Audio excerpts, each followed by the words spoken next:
মেয়েরা যারা মাথায় কাপড় দেয় না, বিশেষ করে মেয়েরা হিজাব যারা করে না, কিয়ামতের ময়দানে এই মেয়েদের এক একটা চুল এক একটা সাপ হয়ে তার শরীরে তার মাথায় দংশন করতে থাকবে। নাউজুবিল্লাহ, বড় কঠিন বিষয় ভাই।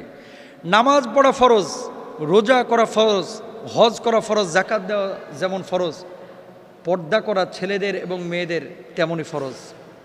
মনে রাখবেন, আল্লাহ তাআলা বলেছেন ওয়ালিয়াদরিবনা বিখুমরিহিন্না আলা জুয়ুবিহিন, মেয়েরা এমন একটা পোশাক মাথা থেকে পা পর্যন্ত ঝুলিয়ে দিবে যাতে করে তার শারীরিক আকার আকৃতি অবয়ব বোঝা না যায়।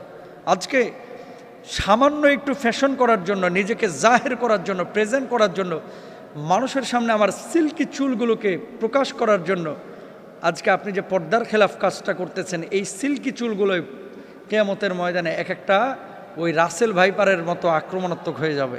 এই চুলগুলো আপনাকে মাথার উপরে দংশন করবে। কেন আমরা বুঝি না? ছেলেরা এবং মেয়েরা দুপক্ষকে পর্দা করতে হবে, চোখটাকে অবনমিত রাখতে হবে।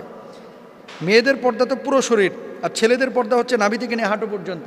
এই অংশটা যদি এক চুল পরিমাণ কেউ খোলা রাখে, আল্লাহর আদালতে তারা দাঁড়াইতে হবে।